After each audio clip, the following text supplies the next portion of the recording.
Hello दोस्तों, LDC railway tech and mathematics में आप लोग का स्वागत है। आज हम लोग ये मॉडल क्वेश्चन बैंक का टॉप 50 क्वेश्चन का आज हम लोग डिस्कस करेंगे। ये जो आप पीडीएफ जो देख रहे हैं यह मॉडल क्वेश्चन बैंक है। यह एलडीसी जो एग्जाम एलडीसी के अंतर्गत जो है जेईई एमई का जो एग्जाम होने वाला है, अर्थात एलडीसी एग्जाम 2025 वाला जो एग्जाम होने वाला है, उस एग्जाम के लिए यह क्वेश्चन बहुत ही इंपॉर्टेंट है। क्योंकि यह जो पीडीएफ जो आप देख रहे हैं यह मॉडल क्वेश्चन बैंक है जो एग्जाम के दृष्टि से तैयार किया गया है। इसलिए वीडियो के अंत तक आप लोग बने रहिएगा और आज का वीडियो भी बहुत ही डिटेल में हम बताने वाले हैं और बहुत ही रोमांच होने वाला है। इसलिए वीडियो के अंत तक बने रहेंगे। और अगर मेरे चैनल पर नए हैं तो 100% सब्सक्राइब कर लीजिए, क्योंकि इस तरह का वीडियो और चैनल पर देखने को आपको नहीं मिलेगा मेरे भाई। चलिए देर न करते हम क्वेश्चन पर चलते हैं। यह पीडीएफ आपको कैसे मिलेगा, मैं वीडियो के अंत में मैं व्हाट्सएप नंबर दूंगा, उस पर आप इस पीडीएफ को प्राप्त कर सकते हैं। चलिए तो देखिए क्वेश्चन नंबर 50। क्वेश्चन नंबर 50 के पहले पार्ट 1 इसका वीडियो बना दिया गया है, आप मेरे चैनल पर जाकर देख सकते हैं। अब ये जो है 50 के बाद हम आपके सामने क्वेश्चन को रखेंगे। तो चलिए देर ना करते हुए क्वेश्चन में क्या कह रहा है कि मेल और एक्सप्रेस ट्रेनों में चलने वाले नवनिर्मित आईसीएफ कोच का पहला आईयूएच कितना महीना पर होता है। अर्थात यह कोचिंग की मतलब कि पैसेंजर कोच की यह बात कर रहा है। ठीक है, तो पहला नवनिर्मित, ठीक है, तो न्यूली बेल्ट वाला जो भी होता है उसके लिए पहला जो है आईयूएच 12 महीना पर होता है और पीओएच अर्थात पीरियोडिक ओवरहॉलिंग जो है 24 महीना पर होता है। ठीक है, लेकिन जस्ट इसके बाद पहले के बाद फिर उसके बाद में आईओएच जो है 9 महीना पर होगा और पीओएच जो है आपको 18 महीना पर होगा। ठीक है, और पीओएच आईओएच जो है अलग अलग भी है, ओसीबी का भी है, अलग है, अदर कोचिंग व्हीकल्स का, और क्या बोलते हैं आपको विभागीय कोच का, एआरटी को छोड़कर ये सारे क्वेश्चन नीचे मिलेंगे और सबको बताएंगे। फिर यहाँ बताएं वहां बताएं, वीडियो लंबा हो जाएगा। चलिए आगे बढ़ते थे। ये दोनों जान लिए कि न्यूली बेल्ट में जो है आपको आईयूएच 12 महीना, पीयूएच जो है 24 महीना पर होता है, और उसके बाद आईयूएच 9 महीना और पीओएच 18 महीना पर होता है मेरे भाई। चलिए आगे बढ़ते हैं। क्वेश्चन नंबर 51 में क्या कह रहा है कि 22 एनएलबी कैसनो बोगियों पर साइड फ्रेम और एडाप्टर के बीच स्वीकार्य अनुदैर्ध्य निकासी क्या होता है, यह क्वेश्चन आपसे कर रहा है। तो ये जो होता है 12 टू 18 निकासी मतलब गैप होता है। ठीक है, किसमें, साइड फ्रेम और एडाप्टर के बीच स्वीकार्य मतलब कि परमिशेबल जो परमिशन है वो कितना गैप होता है, निकासी होता है 12 से 18 ठीक है, चलिए आगे बढ़ते हैं। देखिए ये जो क्वेश्चन है आपका ईएम पैड की निंदा सीमा, बहुत ज्यादा यह क्वेश्चन पूछा जाता है और ये जो है वैगन का क्वेश्चन है। तो ईएम पैड का जो है निंदा सीमा जो है आपको 42 होता है। ठीक है, कितना होता है 42 और एक होता है सीसी पैड, ये भी जो है आपको कैसे मतलब कि वैगन का ही क्वेश्चन है। ठीक है, तो ईएम का फुल फॉर्म इलास्टोमेरिक पैड होता है, लिख लीजिएगा, और सीसी पैड का होता है कंस्टेक्ट कंटेक्ट पैड। ठीक है, थोड़ा कठिन वर्ड जो है ना, इसको थोड़ा सा मैं लिख देता हूं, CONSTANT कांस्टेंट।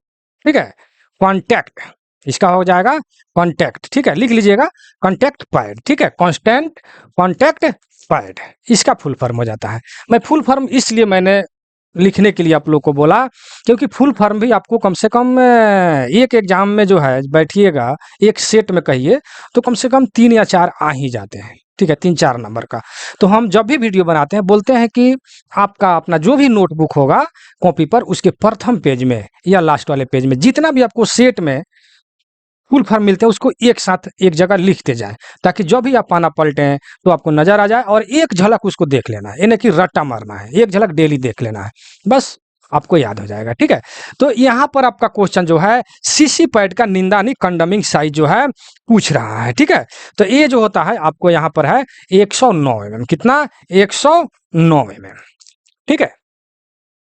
और ईएम पैड का जो 42 जो होता है इसका 109, इसका न्यू साइज भी मतलब आप अथी में क्या बोलते हैं कमेंट सेक्शन में लिखिए आप, ठीक है, तब हम समझेंगे कि आप पढ़ाई कर रहे हैं। Soft issue size, new size, soft issue size और कंडम साइज 3 को होता है, ठीक है ना। 45 नहीं बताऊंगा, लिखिए, आगे बढ़ते हैं। चलिए 55 में किस तापमान के बाद एक्सल बॉक्स को हॉट माना जाए। देखिए ये बहुत ही इंपॉर्टेंट क्वेश्चन है हॉट बॉक्स वाला, और हॉट बॉक्स में बहुत सारे कंफ्यूज भी आप लोग करते हैं, ठीक है, कंफ्यूज भी करते हैं। तो क्योंकि हॉट बॉक्स जो है उसमें कई तरह के क्वेश्चन आता है, ठीक है ना। एक आ जाता है जैसे इसमें दिया हुआ है 80 डिग्री, कहीं आ जाता है 90 डिग्री, कहीं आ जाता है 15 डिग्री, कहीं आ जाता है 20 डिग्री, ठीक है। तो इसमें हमारे समझ से आप लोग जरूर कंफ्यूज करते होइएगा, इसलिए हॉट बॉक्स के बारे में हम आपको जो है डिटेल रूप से बताना चाहूंगा। तो ऐसे अगर सिंपल सा क्वेश्चन देखिए ध्यान दीजिएगा, हो सके तो कॉपी में लिख लीजिए, बहुत ही अच्छा रहेगा मेरे समझ से। तो क्वेश्चन नंबर 15 पर ध्यान दीजिए, अगर इस तरह का सिंपल क्वेश्चन पूछ दे कि किस तापमान के बाद एक्सल बॉक्स को हॉट बॉक्स यानी गर्म बॉक्स माना जाता है, तो क्वेश्चन पर ध्यान देना है कि किस तापमान के बाद, यहाँ पर बाद है यानी उसके बाद, यानी वहां तक जो है ठीक रहेगा, उसके बाद, ठीक है ना। तो आपका होता है 80 डिग्री, ठीक है, 80 डिग्री के बाद, ठीक है ना, उसको हॉट बॉक्स माना जाता है, ठीक है। अब 80 डिग्री पर यहाँ और भी सारा क्वेश्चन आ जाता है कि वायुमंडलीय जो तापमान होता है उस तापमान के बाद कितना डिग्री और हो जाएगा तो हम क्या बोलते हैं हॉट बॉक्स मानेंगे।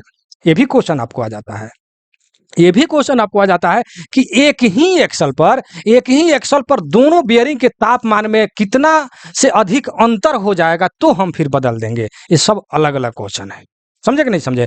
इसीलिए मैं कह रहा हूं कि आप कॉपी कलम लेकर के रेडी हो जाएं और लिख लीजिए। चलिए तो मैं पहले बताऊंगा एक ही एक्सल पर, ठीक है, एक ही एक्सल पर मान लेते हैं कि यहाँ पर बेयरिंग जो आपका लगा हुआ है, एक ही एक्सल पर दोनों बेयरिंग के तापमान में अंतर मैं पहले बताऊंगा, ठीक है। तो दोनों तापमान में अंतर एक ही एक्सल पर अगर 10 डिग्री रहता है, मैं कंडीशन कहाँ लिखूंगा, यहां लिखते हैं, ठीक है। अगर 10 डिग्री सेंटीग्रेड अगर रहता है तो हम वहां इसको कोई एक्शन नहीं लेंगे, इस पर हम कोई एक्शन नहीं लेंगे, गाड़ी को चलने देंगे, ठीक है। लेकिन जब 10 डिग्री से 15 डिग्री, अगर 15 डिग्री सेंटीग्रेड अगर आपका तापमान हो जाता है तो अगले अगले सी एंड डब्ल्यू जो पॉइंट होता है, नहीं TXR पॉइंट होता है, लेकिन अगले CNW अगले वाले मतलब जो उनको हम सूचित कर देंगे कि इस गाड़ी का तापमान का मतलब कि इस गाड़ी नंबर का एक्सल का तापमान 10 से 15 डिग्री हो गया है और गाड़ी को छोड़ देंगे, आगे बढ़ने देंगे हम, ठीक है। 10 डिग्री सेंटीग्रेड पर तो कोई हम एक्शन नहीं लेंगे, लेकिन 10 से 15 डिग्री पर हम सूचित कर देंगे कि हाँ इस गाड़ी का तापमान 10 से 15 डिग्री हो गया है, ठीक है।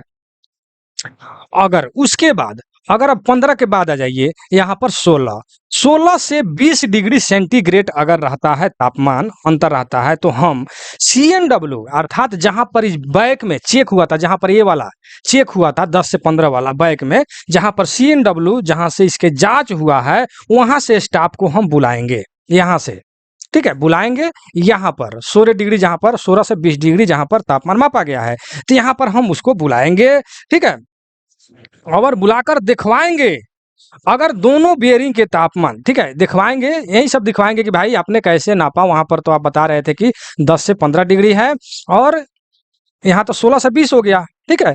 तो ये अपना जो भी जवाब होगा अपना देंगे कि हमने सूचित किया था अगले मतलब CNW की इस गाड़ी का तापमान जो है 16 से 10 से 15 डिग्री है, यहाँ पर आने के बाद आपको 16 से 20 हो गया।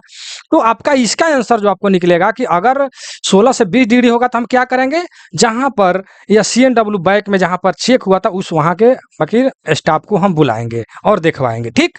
अब उसके बाद आता है कि अगर 20 डिग्री सेंटीग्रेड से अगर अधिक पाया जाता है तो हम इसको क्या करेंगे, कोच से बाहर कर देंगे अर्थात आइसोलेट कर देंगे, ठीक है, अर्थात इसको कोच से बाहर कर देंगे उस ट्रॉली को। समझ गए? यानी 10 डिग्री पर कोई हम एक्शन नहीं लेंगे, 10 से 15 डिग्री होगा तो अगले CNW को सूचित कर देंगे, ठीक है? और 16 से 20 डिग्री अगर होगा तो हम CNW वाला को हम बुलाएंगे, पीछे बैक वाला जो चेक किया है उसको बुलाकर दिखवाएंगे, ठीक है? लेकिन 20 डिग्री से अगर अधिक तापमान हो जाता है दोनों बेयरिंग के तापमान में अंतर, तो हम उसको गाड़ी को आइसोलेट कर देंगे, गाड़ी नहीं बशर्ते उस ट्रॉली को, अर्थात उस बोगी को हम आइसोलेट कर देंगे, अर्थात उसको हम मतलब बाहर निकाल देंगे। ये कंडीशन हो गया, ठीक है? अब हम चलते हैं आपके है 180 वाला पर, ठीक? वो तो हमने बताया दोनों बेयरिंग के तापमान में अंतर एक ही एक्सल पर, ठीक है? लेकिन केवल बेयरिंग का तापमान की बात किया जाए तो हम इस बात पर ध्यान देंगे कि यदि किसी बक्से का तापमान वायुमंडलीय दाब से वायुमंडल का जो तापमान है उस तापमान से 50 डिग्री सेंटीग्रेड अधिक हो जाए, क्वेश्चन आपका आएगा, ठीक है? कि वायुमंडलीय जो तापमान होता है उससे कितना डिग्री सेंटीग्रेड अधिक हो जाए तापमान बेयरिंग का, तो हम उसको नहीं जाने देंगे या बदल देंगे जो भी कुछ, ठीक है? तो वो होता है 50 डिग्री, ध्यान दीजिएगा 50 डिग्री सेंटीग्रेड, समझे कि नहीं समझे? तो वायुमंडलीय दाब कह रहे हैं वायुमंडलीय के जो तापमान होता है उससे 50 डिग्री अगर अधिक हो जाए तो इस बक्से को अच्छी तरह जांच करनी चाहिए। तो 50 डिग्री क्यों इसको मतलब माना गया है, क्योंकि वायुमंडलीय दाब औसत तापमान जो है 30 डिग्री माना जाता है औसत, ऐसे 36 भी होता है, कम भी हो जाएगा, लेकिन 25 भी, 30 भी, 36 भी हो जाता है, तो बीच का हम लोग 30 डिग्री मानकर चलते हैं। तो इसको हम जोड़ेंगे तो 80 डिग्री होगा, ठीक है? तो यहाँ पर आपका क्वेश्चन है किस तापमान के बाद एक्सल बॉक्स को हॉट बॉक्सल मानेंगे, बाद, ठीक है? तो 80 के बाद, तो यहाँ पर 80 आपका आ रहा है, 50, 30, 80, तो 80 जब डिग्री हो जाएगा बक्से को अच्छी तरह जांच कर लेंगे कि हाँ भाई इसका 80 डिग्री हो गया है, ठीक है? तो यहाँ से आपका क्वेश्चन क्या निकलता है कि अगर आपसे क्वेश्चन पूछता है कि कितना वायुमंडलीय तापमान से कितना डिग्री अधिक हो जाए अगर बक्से का तापमान को, उसको अच्छी तरह जांच करेंगे या उसको बदलेंगे, ठीक है? तो 50 डिग्री वायुमंडलीय दाब से 50 डिग्री तक रहेगा तो उसको हम जांच करेंगे, 50 डिग्री से अगर अधिक रहता है, अधिक 50 डिग्री का अधिक का मतलब होता है कि 80 से ज्यादा हो जाए, क्योंकि उसमें 30 प्लस हो जाएगा, समझे कि नहीं समझे? तो हम कहेंगे कि उसको 80 डिग्री से बाहर चला गया, ठीक है? तो समझ गए जहां तक भी आपको समझना था, ठीक है? तो 80 डिग्री तक हम उसको जांच कर लेंगे, लेकिन 80 डिग्री के बाद हम उसको हॉट एक्सल मानेंगे, उसको हम आइसोलेट कर देंगे, बदल देंगे, ठीक है? लेकिन एक और क्वेश्चन आता है कि कितना डिग्री, देखिए हॉट एक्सल से बहुत तरह का क्वेश्चन आता है, एक और क्वेश्चन आता है कि कितना डिग्री से कितना डिग्री के बीच अगर बक्से का तापमान, अर्थात हॉट बॉक्स का एक्सल का तापमान कहिए, एक्सल का तापमान अगर रहता है तो उसको हम संतोषजनक मानेंगे, यानी संतोष है कि हाँ ठीक है भाई चलेगा, ठीक है? इस तरह का अगर आपका क्वेश्चन आ जाता है तो ये होता है 70 डिग्री सेल्सियस से 80 डिग्री सेंटीग्रेड, ठीक है? 80 डिग्री सेंटीग्रेड तक अगर तापमान रहता है तो यह संतोषजनक मतलब कार्य करते हैं, ठीक है? क्वेश्चन आपका आएगा कि कितना से कितना डिग्री के बीच अगर बॉक्से का तापमान या एक्सल बॉक्स का तापमान अगर रहता है तो उसको हम संतोषजनक मानेंगे, ठीक है? या उसको जाने देंगे, ठीक है? तो 70 से 80 डिग्री, ठीक है? तो देखिए आपके एक क्वेश्चन पर लगभग मैंने, हमको लगता है कि 7-8 क्वेश्चन क्लियर हुआ होगा, ठीक है? तो इसको आप जो है, तो हम देखिए अब ये तो हो गया, ये हम जितना हमने बताया ये सब किसका बताया, कैरेज के लिए भाई, कैरेज के लिए मैंने बताया, जितना हमने बताया है वो सब कैरेज के लिए बताया, बैगन के लिए नहीं बताया है, ठीक है? बैगन के लिए नहीं बताया है, ठीक? अब मैं चलूंगा बैगन में, ठीक है? बैगन में, बैगन, तो बैगन में क्या होता है, ठीक है? कैरेज का तो आपने लिख लिया, बैगन में क्या होता है, तो इसमें भी 3 कंडीशन होता है, उसमें भी 3 कंडीशन था, 10 डिग्री, 10 से 15 डिग्री और 15 के बाद 16 से 20 डिग्री, 3 कंडीशन था, 3 कंडीशन था ना? तो उसी तरह बैगन में भी 3 कंडीशन होता है, ठीक है? हॉट बॉक्स का, ठीक है? एक नंबर में क्या होता है, इसमें 60 से 65 डिग्री, कितना, 60 से 65 डिग्री सेंटीग्रेड, ठीक है? 65 डिग्री सेंटीग्रेड, ठीक है? बीच होता है तो नेक्स्ट अगले CNW को हम मतलब सूचित कर देंगे। क्या? CNW को हम सूचित कर देंगे अगले कि हाँ इस गाड़ी का, मैं बैगन के बारे में बात कर रहा हूँ, उस वक्त से बोल रहा था कैरिज का। ठीक है, ध्यान दीजिएगा, लिख लीजिएगा मेरे भाई। मेरे कहने का तात्पर्य ये है कि 5 क्वेश्चन जानिए, 4 ही 2 ही क्वेश्चन जानिए, लेकिन डिटेल में जानिए ताकि आप अपने एग्जाम हॉल में कंफ्यूज ना हो मेरे भाई। यही मेरा लक्ष्य होता है। ठीक है, टीचर का मतलब ये नहीं कि पूरा एकदम क्वेश्चन पढ़ते आंसर टिक मार्क ऑब्जेक्टिव है लगाते लगाते 50 100 150 चले जाएं, तो ये कोई बात नहीं हुआ मेरे समझ से। 5 ही क्वेश्चन जाने, एकदम जड़ी शोर से उखाड़ दो उसको ताकि कहीं भी मतलब रहे उसको हम मतलब कंफ्यूज नहीं करें। ठीक है, तो ये हो गया आपका 1 नंबर। दूसरा पॉइंट इसमें क्या होता है? ठीक है, तो इसमें जो है होता है 65 से 90 डिग्री। ठीक है, 90 डिग्री सेंटीग्रेड। तो 65 से 90 डिग्री हो जाएगा तब हम क्या करेंगे? ठीक है, तो तो हम क्या करेंगे कि अगले टी एक्स आर क्या है मैं बाद में बताऊंगा डिटेल रूप से। टी एक्स आर से बहुत सारा क्वेश्चन आता है मेरे भाई, तो टी एक्स आर के बारे में बताऊंगा। इतना बात जानिए कि टी एक्स आर है क्या? तो एक जांच का पॉइंट है। ठीक है, जहां पर जांच होता है। ठीक है, तो अगले टी एक्स आर को, ठीक है, हम क्या करेंगे? सूचित कर देंगे। ठीक है, सूचित करेंगे और वहां पर जो है चेक भी करेंगे। ठीक है, इतना ध्यान दीजिए कि 65 से 90 डिग्री जब होगा तो नेक्स्ट जो टी एक्स आर आएगा वहां पर जांच होगा। इस तरह लिखिए। ठीक है, दूसरा नंबर कि 65 से 90 डिग्री होगा तो हम नेक्स्ट टी एक्स आर जो भी पॉइंट आएगा वहां पर उसको हम क्या करेंगे? जांच करेंगे। ठीक है, जांच करेंगे। ठीक है, और जांच करने के बाद हम और क्या करेंगे? सेक्शनल कंट्रोलर को सूचित हम कर देंगे। ठीक है, कि इस गाड़ी नंबर का या एक्सल बॉक्स जो है बैगन में, उसका जो है मतलब तापमान जो है 65 से 90 डिग्री हो गया है। किसको? सेक्शनल कंट्रोलर को सूचित कर देंगे। साथ साथ इस रूट के जितने भी स्टेशन मास्टर है उसको भी हम सूचित कर देंगे कि इस गाड़ी का तापमान इतना डिग्री सेंटीग्रेड हो गया, अर्थात 65 से 90 डिग्री हो गया है, और गाड़ी को छोड़ देंगे, आगे बढ़ा देंगे। ठीक है, मतलब टी एक्स आर के जांच करने के बाद। ठीक है, लेकिन अगर तीसरा पॉइंट में अगर 90 डिग्री से अगर अधिक अगर बक्स का तापमान आपको पाया गया, एक्सल बक्स यानी बेयरिंग का तापमान बैगन में, तो उसको हम क्या करेंगे? आइसोलेट कर देंगे, अर्थात डिब्बा से हम बाहर कर देंगे, बैगन से बाहर कर देंगे। ठीक, ये हो गया आपका बैगन का कैरिज का उस वक्त से बताए। बैगन का हो गया। अब हम चलते हैं, थोड़ा सा समय ज्यादा नहीं लेंगे मेरे भाई। आप तो बोल रहे होंगे कि सर बहुत बोलते हैं, इतना जरी शोर उखाड़ने की क्या जरूरत है। चलिए अब हम थोड़ा सा हम चलेंगे टी एक्स आर। इस पर भी बहुत सारा क्वेश्चन आता है और इसमें कंफ्यूज भी होता है, क्योंकि टी एक्स आर आप पढ़िएगा थ्योरी ना तो 2 तरह का फुल फॉर्म मिलेगा मेरे भाई, इसीलिए हम इसको बताना पड़ रहा है ताकि आप कंफ्यूज नहीं करें। ठीक है, 2 तरह का फुल फॉर्म मिलेगा, 2 तरह का इंट्रोडक्शन जो है आपको परिभाषा मिलेगा, तो मैं दोनों बताऊंगा। ठीक है, तो 1 नंबर में टी एक्स आर के बारे में क्या आपको मिलेगा?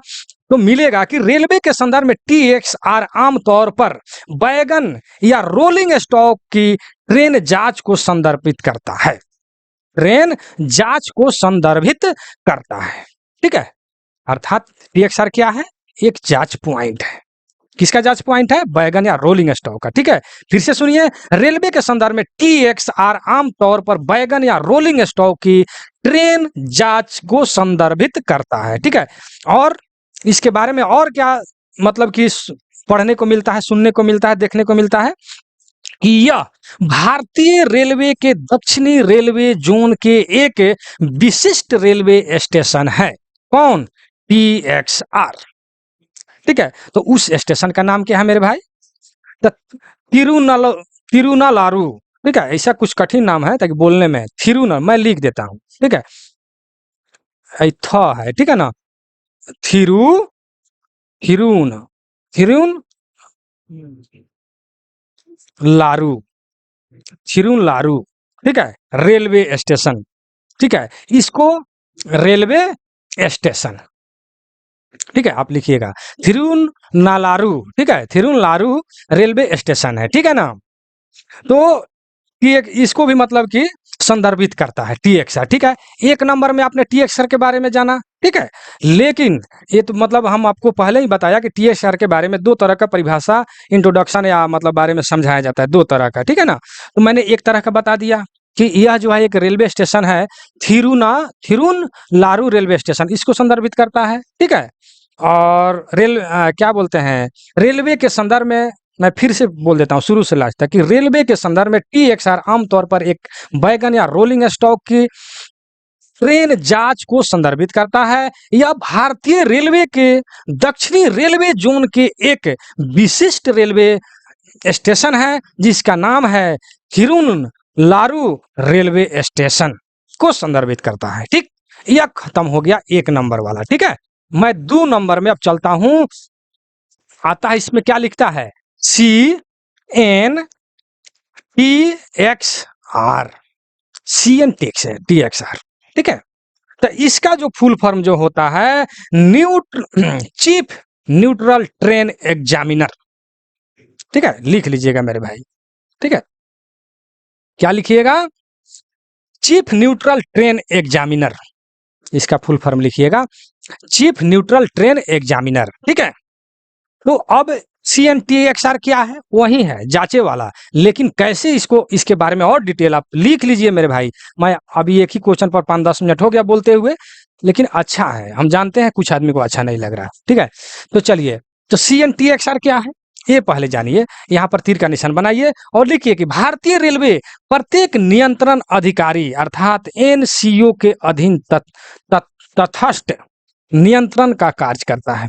ठीक है, CNTXR जो है, क्या इसका कार्य है, क्या करता है, तो ये जो भारतीय रेलवे में प्रत्येक नियंत्रण अधिकारी अर्थात NCO के अधीन, ठीक है, तटस्थ नियंत्रण का कार्य करता है। और IRCA, ठीक है, IRCA की गतिविधियों के लिए जिम्मेदार है, IRCA के गतिविधियों के लिए जिम्मेदार है कौन, CNTXR। ठीक है, तो IRCA के बारे में डिटेल से जानना, इसका वीडियो भी बना है। इसमें IRCA RDSO का जो एक PDF हमने जो दिया है, PDF का नाम है RDSO ISO IRCA। ठीक है ना, वो PDF जाकर पढ़िएगा, डिटेल रूप से मैंने उस PDF में लिखा है और उसका वीडियो भी मैंने भी बनाया है 3 पार्ट में, देखें जाकर के मेरे चैनल पर। ठीक है, सब मैं यहीं पर मैं बताने लगूँ तो एक ही क्वेश्चनवा में जो है ना 2 घंटा लग जाएगा। ठीक है, मैं शॉर्टकट बता रहा हूँ। तो IRCA का क्या करता है, गतिविधियों के लिए जिम्मेदार है CNTXR। ठीक है, तो ये आपने लिखा। और दूसरा नंबर में आप लिखिए कि यह तीसरी आंख की तरह कार्य करता है, कौन, CNTXR तीसरी आंख की तरह कार्य करता है। ठीक है, वो जो ड्राइवर लोग तो 2 आंख से अपना चलाते हैं, लेकिन तीसरा आंख से काम करता है CNTXR, जहां पर एक जांच पॉइंट होता है और जांच करता है। ठीक है, और क्या बोलते हैं, ये तो हो गया IRCA गतिविधियों के। और क्या कार्य करता है, 2 नंबर में आप लिखिए कि यह रेलवे के निदेशक के अधीन कार्य करता है। किसके अधीन कार्य करता है या CNTXR, तो रेलवे के निदेशक के अधीन कार्य करता है। निदेशक का मतलब इंग्लिश में अगर लिखना है तो वर्क्स लिखिए आप, works under director of railway, works under director of railway के मतलब अधीन कार्य करता है, इंग्लिश में हो गया। हिंदी में लिखना है तो लिखिए यह रेलवे के निदेशक के अधीन कार्य करता है। ठीक, ये हो गया 2 नंबर में। और 3 नंबर में आप लिख सकते हैं कि यह CNTXR जो है आपको, यह रेलवे बोर्ड या स्थानीय जो लोकल प्राधिकारियों जो होता है, अधिकारी लोग, उनके अधीन ये कार्य नहीं करता है। किसके अधीन कार्य करता है, निदेशक के अधीन कार्य करता है। ठीक है, 3 नंबर में आप क्या लिखेंगे कि बोर्ड एवं स्थानीय प्राधिकारियों के अधीन कार्य नहीं करता है। समझे कि नहीं समझे, बोर्ड यानी अर्थात रेलवे बोर्ड, स्थानीय मतलब लोकल अधिकारी जो भी है, प्राधिकारी, उन लोगों के अधीन कार्य नहीं करता है। किसके अधीन कार्य करता है, ये कार्य करता है works under director of railway अर्थात निदेशक के अधीन कार्य करता है। ठीक हो गया 3 नंबर में। और 4 नंबर में एक ठो और जान लीजिए, मैं क्वेश्चन खत्म करूंगा, बहुत ज्यादा हमने बोल दिया। TXR की गुणवत्ता मानक पूछता है। ठीक है ना, TXR का गुणवत्ता मानक पूछता है, इसीलिए हमको मैं बताना पड़ रहा है कि वैगन में जो है IRCA जो है पार्ट, लिख लीजिएगा पार्ट। ठीक है, पार्ट IRCA के पार्ट 3 होता है, बैगन के लिए जो है पार्ट 3 होता है, पार्ट 3 2000, यहाँ पर लिख लीजिएगा बगल में 2000, ठीक है ना, 2000। और कोचिंग के लिए जो होता है आपको IRCA पार्ट इसके लिए होता है पार्ट 4, ठीक है ना, पार्ट 4, ठीक, पार्ट 4 2000, ठीक है, इसका मानक है, ठीक है ना, गुणवत्ता मानक PXR का, ठीक है। तो बैगन के लिए बैगन के लिए TXR का गुणवत्ता मानक क्या है बैगन के लिए, तो IRCA पार्ट 3 2000 और इसका जो है पार्ट 4 2000, ठीक है ना। तो IRCA के बारे में डिटेल रूप से जाना है, RDSO ISO या प्लान हेड के बारे में, तो मेरा PDF को पढ़ें जो आप लोग को दिया गया है, या मेरे वीडियो को देखेंगे। तो चलिए 55 नंबर क्वेश्चन में हमको लगता है कि लगभग 15-20 मिनट हमने क्वेश्चन को मतलब समय को हमने बर्बाद किया। अब बर्बाद किया कि आबाद किया होगा आप कमेंट सेक्शन में लिखिएगा। चलिए 56 नंबर में रेल स्प्रिंग कारखाना कहाँ है, तो सिंथौली में है। कहाँ है, सिंथौली में है मेरे भाई, लेकिन सिंथौली तो आपको ऑप्शन में दिख ही नहीं रहा है, ठीक है। तो आप जान लीजिए मैं सिंथौली इसलिए मैंने बोला है कि सिंथौली जो है स्थान का नाम है, यानी जगह का, ठीक है। तो जगह कौन सा है, सिंथौली आप लिख लीजिएगा, सिंथौली। और जिला कौन सा है, ग्वालियर, ठीक है, जिला है ग्वालियर, जगह का नाम है सिंथौली। और स्टेट यानी राज्य का नाम कौन से जगह पर है, तो MP में है, ठीक, मध्य प्रदेश, अर्थात मध्य प्रदेश के ग्वालियर जिले के सिंथौली नामक स्थान पर मेरे भाई यह रेल स्प्रिंग कारखाना है। समझे कि नहीं समझे, समझ गए ना, बहुत अच्छी बात है।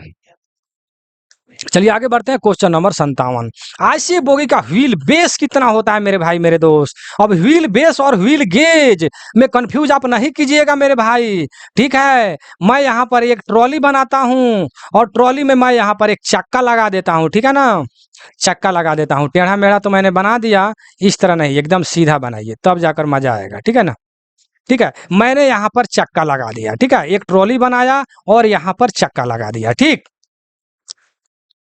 तो देखिए एक ही ट्रॉली में दोनों जो एक्सल जो होता है, एक्सल के केंद्र से दूसरे एक्सल के केंद्र के बीच की दूरी को हम व्हील बेस कहते हैं मेरे भाई, व्हील बेस, ठीक है ना। व्हील बेस जो आपके क्वेश्चन में जो लिखा है व्हील बेस, देख रहे हैं ना, व्हील बेस, ठीक है ना। तो इसको व्हील बेस कहा जाता है, ठीक है ना। तो व्हील बेस के बारे में जानिए, तो फिर व्हील गेज के बारे में जानिएगा। तो व्हील बेस आपका किसका पूछ रहा है, ICF का। तो आपका होता है 2896, कहाँ दिया है, D नंबर में दिया है, ठीक है। तो 2896 mm होता है, ठीक है ना, व्हील बेस, ठीक है, ICF के लिए। लेकिन LHB के लिए होता है 2560 mm, ठीक है ना, कितना होता है, 2560 mm। कौन, व्हील बेस, यानी एक ही बोगी में, अर्थात एक ही ट्रॉली में जो 2 एक्सल होता है, वही एक्सल के केंद्र के बीच की दूरी को व्हील बेस कहते हैं। और वह जो होता है 2896 और 2560 होता है, ठीक। आप व्हील बेस जान गए। अब हम चलेंगे व्हील गेज जो होता है एक ही एक्सल पर दोनों चक्कों का जो व्हील फ्लेन जो होता है, जो निकला हुआ किनारा जो होता है, वो दोनों के बीच की दूरी को हम व्हील गेज कहते हैं, ठीक है। तो व्हील गेज जो है स्टैंडर्ड जो है 1600 mm होता है, ठीक है ना, 1600 mm होता है। और स्टैंडर्ड 1600 हो गया। और क्या बोलते हैं, अधिकतम अगर पूछता है, इसमें प्लस माइनस लिख दे तो अच्छा रहेगा इसी में, ठीक है, 1600 mm लिख लीजिए, सही रहेगा, 1600 mm, ठीक। तो अगर ICF की अगर पूछ दे व्हील गेज, ठीक है, मैं यहाँ पर ICF लिख देता हूँ। तो ICF का व्हील गेज लिखता है 1600 प्लस माइनस यानी +2 -1, ठीक है, ICF में लिखता है। तो इसी पर समझ लीजिए कि अधिकतम अगर पूछेगा तो 1600 में +2 हो जाएगा, यानी 1602 हो जाएगा। और ICF में न्यूनतम अगर पूछता है तो -1 हो जाएगा, यानी अर्थात 1599 हो जाएगा, ठीक है। लेकिन LHB में ऐसा नहीं होता है, LHB में होता है 1600 +-1, अर्थात अधिकतम 1601 और न्यूनतम 1599, ठीक है ना। तो आप जो है व्हील बेस और व्हील गेज के बारे में पूरा डिटेल जान गए। कोई भी क्वेश्चन को उसको पूरा डिटेल, जैसे व्हील बेस व्हील गेज में कंफ्यूज था, दोनों एक साथ बताए, क्लियर हुआ, ठीक है ना। तो क्या बोलते हैं, इसको एक जगह अगर लिख लीजिएगा ना मेरे समझ से तो बहुत ही अच्छा रहेगा। ठीक है, अब हम चलते हैं नेक्स्ट क्वेश्चन पर। और यहाँ तक अगर वीडियो में बने हैं तो बहुत बहुत धन्यवाद मेरे लिए, और एक बार लाइक जरूर कर दीजिए, और आप जहाँ पर हैं वहाँ पर शेयर नहीं कीजिएगा, हम जानते हैं, अदर जगह जरूर शेयर कर दीजिए मेरे भाई, इतना चिल्ला चिल्ला करके पढ़ा रहे हैं। ठीक है, और मुझसे जुड़ने के लिए हम लिख ही देते हैं 96 93 57 14 26। इस पर आप व्हाट्सएप पर मैसेज करके मुझसे जुड़ सकते हैं, टेस्ट सीरीज दे सकते हैं, पीडीएफ प्राप्त कर सकते हैं, अच्छे से अच्छे गाइडलाइन ले सकते हैं मैकेनिकल डिपार्टमेंट का only for LDC JEE WME ME ADME के लिए। ठीक है, तो हो गया, हम आगे बढ़ते हैं। कह रहा है कि 24 कोच वाली ट्रेन का रख रखाव के लिए कितना समय लगता है मेरे भाई, तो ये लगता है 6 घंटा। कितना लगता है? 6 घंटा। चलिए ये रट लीजिएगा। ठीक है, चलिए आगे बढ़ते हैं, थोड़ा सा तेजी अब लाएंगे। कहता लोड किए गए कोचिंग स्टॉक का न्यूनतम बफर ऊंचाई मेरे भाई, न्यूनतम तो न्यूनतम 10 30 होता है, 10 30 होता है, तो अधिकतम कितना होता है? 1105 होता है, और न्यूनतम कितना होता है? 1030 होता है, और इसको घटा लेंगे तो 75 mm आता है मेरे भाई। तो 75 में मैंने क्यों लिखा? क्योंकि अगर दोनों गाड़ी है इधर इधर और दोनों बफर है, तो बफर में अगर ऊंचाई अगर बफर है तो बफर के ऊंचाई में क्वेश्चन आता है कि दोनों बफर की ऊंचाई में कितना से अधिक अंतर नहीं होना चाहिए। ठीक है, यानी कोई डाउन होता है तो कोई ऊंचा होता है। ठीक है ना, तो ये कितना से अधिक अंतर नहीं होना चाहिए, तो 75 mm। 75 mm से ऊंचा मतलब ऊंचा नहीं, अंतर, यानी दोनों बफर के बीच के जो अंतर है वो 75 mm से अधिक नहीं होना चाहिए। ठीक है ना, यही मेरा लक्ष्य है बताने का, इसलिए मैंने इसको घटा दिया है। ठीक है, तो ये भी आप जान गए, क्वेश्चन आता है, आएगा भी शायद इसी से, इस सेट में भी आगे दिया है। चलिए आगे बढ़ते हैं, मिलेगा। कह रहा है कोचिंग स्टॉक पर डीबी की रिलीजिंग अवधि देख। ठीक है, यानी कोचिंग स्टॉक का जो ब्रेक का रिलीज अवधि जो पूछ रहा है, रिलीज करने का समय जो पूछ रहा है, तो ये कितना होता है? ठीक है, तो रिलीज 15 से 20 सेकंड होता है। ठीक है, अर्थात रिलीज का मतलब है कि ब्रेक छुड़ाना। ठीक है, यानी ब्रेक को छोड़ देगा अर्थात गाड़ी चलने के लिए। ठीक है, तो ब्रेक छुड़ाना हिंदी में, अर्थात रिलीजिंग टाइम जो है 15 से 20 सेकंड, और अप्लाई समय 3 से 5 सेकंड होता है, यानी 3 से 5 सेकंड में आपका ब्रेक लग जाएगा मेरे भाई मेरे दोस्त। चलिए नेक्स्ट क्वेश्चन पर, कोचिंग ट्रेन में पूर्ण सेवा के ब्रेक अनुप्रयोग के लिए बीपी दबाव। देखिए बीपी दबाव जो है, बीपी दबाव में अर्थात ब्रेक पाइप के प्रेशर में बहुत सारा रिडक्शन होता है। समझे कि नहीं समझे? उसमें फुल, जैसे यहाँ पर लिखा है कि फुल सर्विस एप्लीकेशन के समय। ठीक है, तो फुल सर्विस एप्लीकेशन जब है तो आपका मिनिमम सर्विस एप्लीकेशन कितना है, इमरजेंसी सर्विस एप्लीकेशन कितना है, ठीक है, मिनिमम कितना है, ये सब जानना जरूरी है। ठीक है, जानना जरूरी है, क्योंकि आप कंफ्यूज नहीं करें, यही मेरा लक्ष्य है मेरे भाई। तो चलिए हम आगे बढ़ते हैं, थोड़ा सा इसको ऊपर बढ़ा देते हैं ताकि लिखने में पढ़ने में सुविधा होगा। ठीक है, तो आप यहाँ पर फुल सर्विस एप्लीकेशन के बारे में देख लेते हैं। चलिए मिलेगा, आगे बढ़ते हैं। पहले हम लिखेंगे मिनिमम। ठीक है, मिनिमम, तो मिनिमम में कितना हो जाएगा? 0.5 से 0.8 केजी पर सीएम स्क्वायर। ठीक है, मिनिमम सर्विस एप्लीकेशन हो गया। और सर्विस एप्लीकेशन के समय, सर्विस एप्लीकेशन के समय कितना हो जाएगा? तो 8 को यहाँ लिख दीजिए, 0.8 को लिख कर दीजिए, और यहाँ लिख दीजिए आप 1। ठीक है ना, 1 केजी पर सीएम स्क्वायर। ठीक है, अब आपके जो क्वेश्चन में आ गया फुल सर्विस एप्लीकेशन के समय। ठीक है, तो फुल सर्विस एप्लीकेशन के समय 1 को यहाँ लिख दीजिए, 1 से हो जाएगा आपको 1.5 केजी। ठीक है ना, 1.5 केजी पर सीएम स्क्वायर। ठीक, अब उसके बाद में आ जाता है इमरजेंसी। इमरजेंसी तो 1.5 को यहाँ लिख दीजिए, 1.5 से 3.8 केजी, 3.8 केजी। ठीक है, सीएम स्क्वायर। ठीक है, तो देखिए अब यहाँ पर 3.8, आप कहिएगा नहीं सर 3 केजी होता है, तो फिर हमको मानना पड़ेगा। तो 3 केजी जो है एलएचबी के लिए, इमरजेंसी के लिए जो है एलएचबी में, एलएचबी लिंक हाफमैन बोस। ठीक है, एलएचबी का फुल फॉर्म होता है, तो इसका जो है इमरजेंसी के लिए 3 केजी होता है। ठीक है ना, 3 केजी पर सीएम स्क्वायर। ठीक, इमरजेंसी के लिए, लेकिन आईसीएफ के लिए 3.8 होता है। तो आप यहाँ पर जाने मिनिमम सर्विस एप्लीकेशन के समय 0.5 से 8 केजी पर सीएम स्क्वायर, सर्विस एप्लीकेशन के समय 8 से 1 केजी, फुल सर्विस एप्लीकेशन के समय जो आपके क्वेश्चन में है 1 से 1.5 केजी, और इमरजेंसी के समय 1.5 से 3.8 केजी, और एलएचपी में 1.5 से 3 केजी। ठीक है, तो आप जान गए, टोटल जान गए, ठीक है ना? सारा कन्फ्यूजन यहाँ पर हमारे समझ से दूर हो गया होगा, ठीक है? और लिखिए, लिख लीजिए, हम जानते हैं कि एग्जाम होने वाला है, सारे जोन डिवीजन में क्या बोलते हैं, नोटिफिकेशन जारी भी हो गया है, कहीं कहीं 15 तारीख को एग्जाम भी है, ठीक है ना? 15 नवंबर को, ठीक, जो बहुत पहले अप्लाई किए हुए हैं, जो कैंसिल हो गया था। तो बहुत लोग जो है अभी भी हाथ पर हाथ रख करके बैठे हुए हैं, तैयारी में नहीं जुड़े हैं। ये फॉर्मवा भर देंगे उसके बाद, ठीक है? तो अब जानते हैं कि गाड़ी जब स्टेशन पर आएगा तब घर से निकलिएगा, घर जाने के लिए तो गाड़ी छूट जाएगा। अब गाड़ी छूटेगा कि आप छूटिएगा, आप खुद समझ रहे हैं, ठीक है?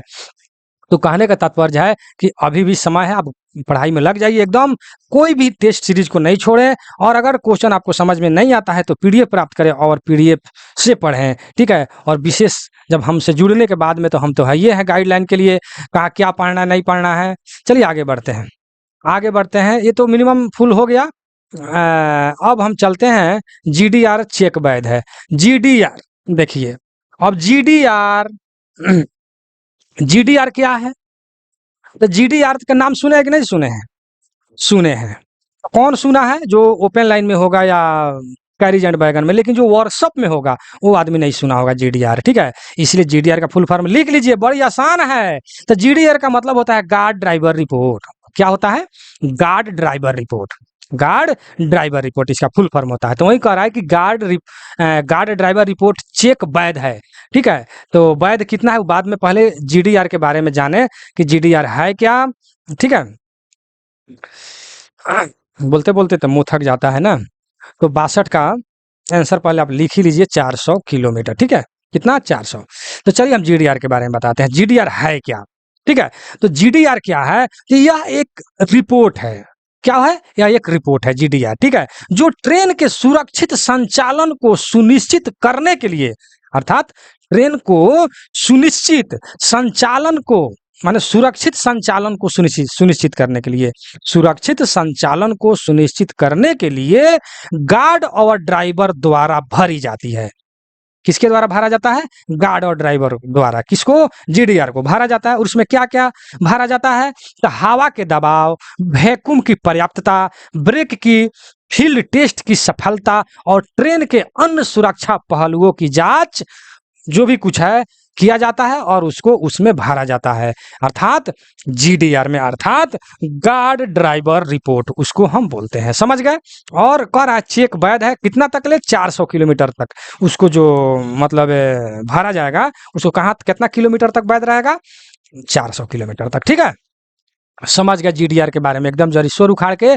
आगे बढ़ते हैं क्वेश्चन नंबर 63 में, ठीक है? इस क्वेश्चन को भाई हल्के में नहीं लीजिएगा, ये एलडीसी 2025 जो एग्जाम होने वाला है उसके लिए स्पेशल एक क्वेश्चन बैंक है मेरे भाई, ठीक है ना? चलिए, खाली स्थिति में बैगन के लिए बफर ऊंचाई में अधिकतम और न्यूनतम आयाम। देखिए अधिकतम और न्यूनतम, ठीक है? कहाँ कब कह रहा है? खाली यानी इम्पीटी कंडीशन में, ठीक? इम्पीटी कंडीशन में। तो लोडेड कंडीशन में तो आप जानते हैं कि 10-30 होता है, ठीक है? तो खाली स्थिति में जो है आपको 1105 1090 दोनों दे दिया है। तो काहे दिया है? दोनों दिया है, क्यों दे दिया है? तो 1105 जो है तो होता ही है, लेकिन 1090 इसलिए दिया है कि जो वैगन शॉप से इशू हो रहा है, ठीक है ना, शॉप इशू साइज जो दिया है, तो आपको 1090 से नीचे अर्थात कम जो है ऊंचाई नहीं होना चाहिए इम्पीटी कंडीशन में, खाली स्थिति में। समझे कि नहीं समझे? तो शॉप इशू साइज भी पूछ देता है, ठीक है ना? तो इसीलिए तो जब जब शॉप से निकलता है पीयूएच हो करके, तो भी गाड़ी तो खाली ही होता है ना, तो वहां पर 1090 से जो है, ऐसे 1105 से कम नहीं होना चाहिए, 1105 तो होता ही है, लेकिन अगर किसी कारणवश मतलब कि 1105 तक नहीं पहुंच पा रहा है तो 1090 से कम नहीं होना चाहिए। समझे कि नहीं समझे? समझ गए। और लोडेड कंडीशन में 1030 आप जानते हैं। चलिए आगे बढ़ते हैं क्वेश्चन नंबर 64 में। कह रहा है कि आईसीएफ व्हील्स पर अनुमेत फ्लैट टायर जो है कितना होता है? तो ये जो है 50 का, किस में? आईसीएफ में। तो आईसीएफ नहीं पढ़िए, यहाँ पर लिख दीजिए कोचिंग, ठीक है? किसी भी कोचिंग स्टॉक का फ्लैट टायर जो है आपको 50, और लोको भी लिख लीजिएगा, ठीक है? लोको का भी 50 ही होता है, ठीक है? लोको का, लेकिन वैगन में ये चीज 60 हो जाता है। कितना? 60 mm हो जाता है। लिख लीजिएगा मेरे भाई मेरे दोस्त। अगर मेरे वीडियो देखते समय अगर नहीं लिखे तो आप समझिए कि वो नई वीडियो देखे। चलिए आगे बढ़ते हैं 65 नंबर में।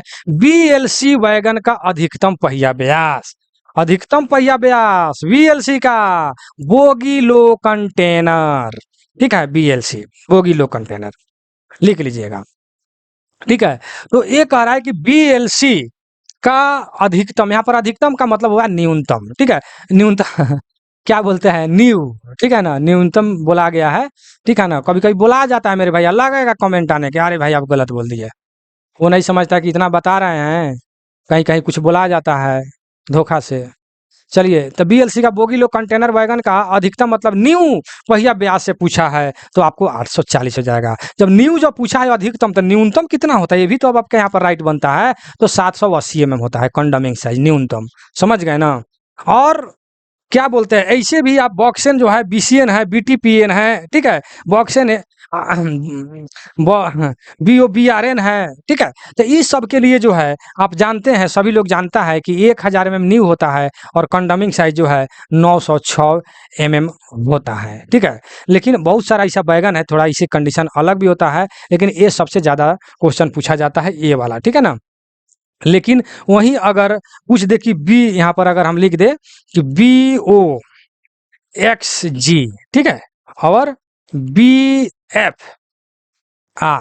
BFR, ठीक है, और BRH, ये भी सब बैगन ही है, ठीक है। तो इसके लिए 1000 न्यू हो जाता है, 1000 न्यू हो जाएगा, ठीक है। लेकिन इसके लिए कंडमिंग साइज जो है आपका 860 होता है, ठीक है ना। तो ये सब चीज़ पढ़ने क्या है, ठीक है, पढ़ लीजिएगा। मैं इसका पीडीएफ हमने दिया है, एलएचबी वीवीआई डायमेंशन पीडीएफ का नाम है, पूरा उसमें दिया हुआ है, और वैगन वीवीआई डायमेंशन, बैगन का पूरा डायमेंशन वाला पूरा पढ़ेंगे। आगे बढ़ते हैं, चलिए इसका वीडियो भी बना है डायमेंशन वाला, पढ़ लीजिएगा। तो कह रहा है कि बीएलसी वैगन के लिए खाली स्थिति में अधिकतम बीसी दबाव, ठीक है। तो ब्रेक सिलेंडर का दबाव भी हमने बहुत वीडियो में हमने बताया है, ठीक है। और वही जो हमने बोला है कि आप क्या बोलते हैं, पिस्टन स्टॉक वाला और बीएलसी क्या बोलते हैं, तो उसको मैंने पीडीएफ भी दिया है, और पिस्टन स्टॉक का आप पढ़िएगा। चलिए क्या है कि बीएलसी बोगी लो कंटेनर बैगन की खाली स्थिति में अधिकतम बीसी दबाव, ब्रेक सिलेंडर का दबाव कितना होता है, तो आ जाएगा 2.2 kg पर सीएम स्क्वायर, ठीक है, 2 kg पर सीएम स्क्वायर, ठीक है, बीएलसी का, ठीक है। और साथ साथ बीएलसी का पिस्टन स्ट्रोक भी आप जान लीजिए, भारी स्थिति में, लोडेड स्थिति में, इसी का मैं केवल बताऊंगा, ठीक है, बीएलसी का। तो इम्पिटी कंडीशन में पिस्टन स्ट्रोक जो है बीएलसी का 95 प्लस माइनस 10 ठीक है ना, ये हो गया इम्पिटी कंडीशन में। और लोडेड कंडीशन में जो है 120 प्लस माइनस 10 होता है, किसका, बीएलसी का, ठीक है।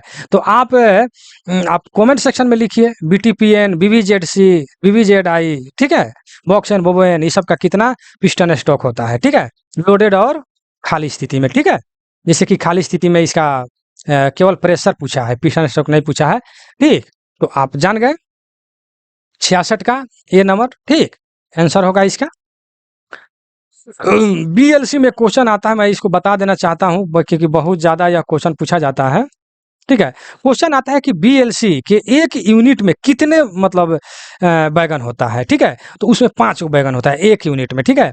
तो 1 2 3 4, यानी इसको जो है ए कार बोलते हैं, दोनों बाहर वाले को ए कार, अब बीच वाले जो 3 गो कार होता है उसको हम बी कार बोलते हैं, ठीक है। क्वेश्चन आता है कि ए कार कितने होते हैं एक यूनिट में, बीएलसी के ए कार कितने होता है, तो यहाँ पर देख लीजिए 2 हो गया, और बी कार कितना होता है, 3 है, ठीक है ना, तो 3 हो गया। ये आता है मेरे भाई, बहुत ज्यादा पूछा जाता है, इसलिए हमने बता दिया, ठीक ना।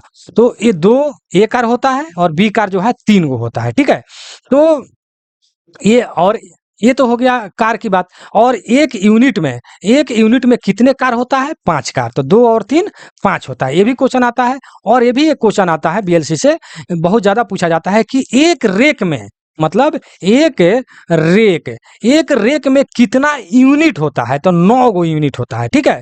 तो 9 गो यूनिट होगा तो कार कितना हो जाएगा, 9 पचे इसमें गुना करेंगे तो 9 पचे 45 गो वैगन हो जाएगा या कार हो जाएगा, जो भी लिखिए, ठीक है ना। तो ये समझ लीजिएगा, बहुत अच्छे ढंग से हमने बता दिया, बहुत ज़्यादा ये पूछा जाता है, ठीक है ना। चलिए आगे बढ़ते हैं। यात्री बीजी कोचिंग स्टॉक का मानक व्हील गेज, ये बताया था हमने, व्हील गेज जस्ट ऊपर हमने बताया, मानक स्टैंडर्ड हमने जस्ट ऊपर बताया है कि मानक हो जाएगा 16, अधिकतम पूछेगा तो काफी पूछा है यात्री बीजी, ठीक है। तो इसमें आईसीएफ एलएचबी नहीं दिया है, ठीक है ना। तो आईसीएफ का हमने बताया था +-2 हो जाएगा, अधिकतम 1602, न्यूनतम 1599, और एलएचबी में +-1 यानी 1601 और 1599 अधिकतम, और मानक जो है आपका 1600 mm, ठीक ना। अभी जस्ट ऊपर वीडियो मैंने बताया है। चलिए आगे बढ़ते हैं। क्वेश्चन नंबर 68, आईसीएफ बीजी कोच की संपूर्ण लंबाई कितना होता है, लंबाई ये पूछा है, ठीक है ना। तो लंबाई तो सब नॉर्मल क्वेश्चन है, लंबाई चौड़ाई ऊंचाई, पहले देखिए जितना डायमेंशन वाला है आप कॉपी पर लिख लीजिएगा, ठीक है ना। कॉपी पर लिख करके क्या बोलते हैं उसको याद कर लीजिएगा, जैसे संपूर्ण लंबाई, ठीक है। तो एक आप कोच, केवल कोच का ही पूछा है, ठीक है ना, कोच का। तो ये जो है 21,337 होता है, ठीक है। और टोटल इसे मान लेते हैं कि यह कोच हो गया, यहाँ पर सीबीसी लगा रहता है, तो सीबीसी टू सीबीसी 22,297 mm होता है, ठीक है ना, 22,297 सीबीसी टू सीबीसी, ठीक है ना। यहाँ पर मान ले सीबीसी लगा है, ठीक ना, सीबीसी सीबीसी, लेकिन ये पूछा है केवल कोच वाला, ठीक है ना, कि यहीं से यहीं तक कोच का। तो 21,337, ठीक है, 21,337 किसका, आईसीएफ के लिए, और एलएचबी के लिए अलग होता है 24, टोटल हो जाएगा 24,000 mm, ठीक ना। तो ये सब चीज़ नॉर्मल चीज़ है, आप लोग याद किए होइएगा, याद भी होगा, ठीक है। और नहीं याद है तो एलएचबी डायमेंशन वाला वीडियो देखें मेरा जा करके। आगे बढ़ते हैं, क्वेश्चन नंबर 69, कर आईसीएफ ट्रॉली का कठोर व्हील बेस, अभी हमने ऊपर बताया है, ठीक है। तो आईसीएफ का व्हील बेस जो है, जस्ट ऊपर हमने व्हील बेस और व्हील गेज में अंतर भी बताया है, तो हो गया 2896 आईसीएफ का, और एलएचबी का ऊपर हम बताया भी है, ठीक है ना, 2560। अभी ऊपर हम फिगर के साथ में समझाया, आप नहीं देखे हैं तो वीडियो को बैक कर लें।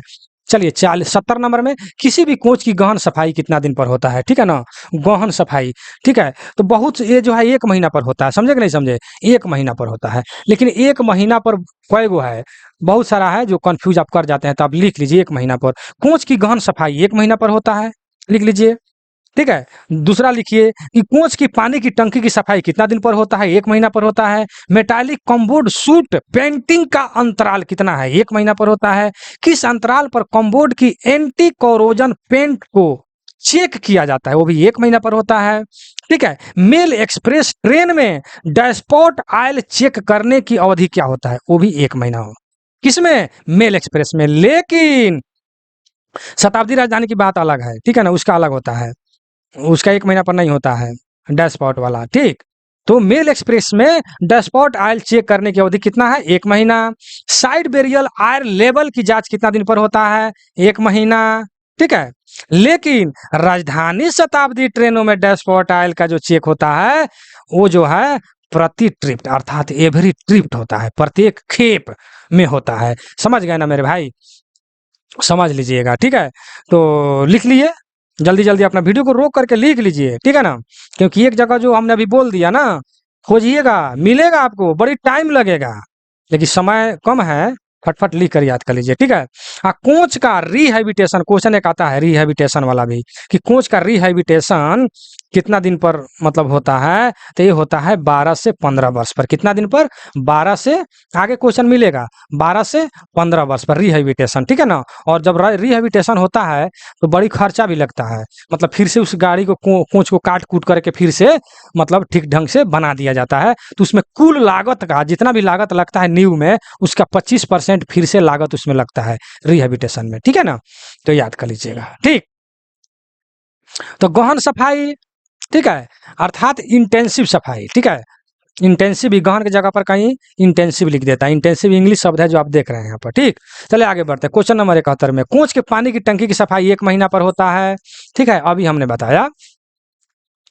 आगे बढ़ते हैं, क्वेश्चन नंबर 72, क्वेश्चन नंबर 72 में क्या है कि किसी यात्री रेलगाड़ी से जुड़े जुड़े किसी भी ओसीबी का पीयूएच, ओसीबी का फुल फॉर्म होता है अदर कोचिंग व्हीकल्स। क्या होता है? अदर कोचिंग व्हीकल्स, जो 18 मंथ पर होता है। ठीक है, अदर कोचिंग व्हीकल्स, ओसीबी। ठीक है, और एक होता है ओडीसी।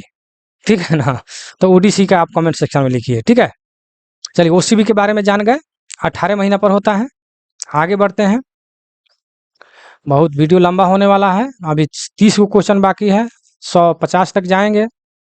चलिए, मेल एक्सप्रेस ट्रेन में जुड़े कोच का लिए पीयूएच अवधि क्या है? तो मेल एक्सप्रेस का जानबे करते हैं, क्या बोला है? पीयूएच। ठीक है, तो 18 महीना पर होता है। ठीक है, ये जो 24 जो दिया है, जो फर्स्ट में मैंने ऊपर ही बताया है। ठीक है, न्यूली बेल्ट रहेगा उसका पीयूएच जो है, पीओएच जो है 24 महीना पर, किसका? न्यूली बेल्ट का। ठीक है, न्यूली बेल्ट का। ठीक है, और न्यूली बेल्ट में पीयूएच 24 और आईयूएच जो है 12 महीना पर। ठीक है, 12 महीना पर। लेकिन मेल एक्सप्रेस रहेगा तो उसका जो है पीयूएच जो है आपको क्या बोलते हैं, 18 महीना और आईयूएच 9 महीना। ठीक है, यहाँ पर दिया है शायद। मेल एक्सप्रेस ट्रेन में अलावा, मेल एक्सप्रेस के अलावा किसी अन्य ट्रेन से जुड़े पीसीबी के वो पीयूएच की अवधि क्या है? 74 का। बोलते बोलते थक जाते हैं। 74, 18 महीना। ठीक है, पेंसिल ले लो मेरे भाई, 18 महीना। ठीक है, तो इसमें भी आपको 18 महीना हो जाएगा। हर एक क्वेश्चन को आप लिख लीजिएगा मेरे भाई। चलिए, पायलट बल्ब का दूसरा नाम क्या है? तो पेसेड है। पायलट बल्ब का दूसरा नाम क्या है? पेसेड। ठीक है, अर्थात passenger emergency alarm single device, अर्थात पेसेड। पायलट बल्ब का दूसरा नाम क्या है? पेसेड। ठीक है, इस पर एक आता है PEAV, passenger emergency alarm bulb. ठीक है, फुल फॉर्म लिख लीजिएगा। चलिए आगे बढ़ते हैं, विभागीय प्रशिक्षण की पीयूएच। ठीक है, विभागीय देखिए लिखा, what is the period of PUH of departmental coach. Departmental coach के लिख रहा है कि डिपार्टमेंटल कोच जो होता है विभागीय, उसका पीयूएच अवधि क्या होता है? यह क्वेश्चन आपसे कर रहे थे। यह होता है 24 मंथ। ठीक है, पीयूएच 24 अवधि होता है। ठीक है, तो विभागीय कोच जो है, निरीक्षण गाड़ी जो होता है RA, निरीक्षण गाड़ी, इन्फेक्शन कैरिज का ट्रांसपोर्टेशन कोड है RA, निरीक्षण गाड़ी जो निरीक्षण करता है। ठीक है, तो ये सबका जो है विभागीय कोच वाला, ये सब 24 महीना पर होता है। ठीक है ना, मैं कितना बताऊं, आता है क्वेश्चन कि विभागीय कोचों को छोड़ करके, ART AMI को छोड़ करके बाकी विभागीय कोच का कितना होता है? ऐसे भी आता है, तो 48 मंथ वहाँ होगा।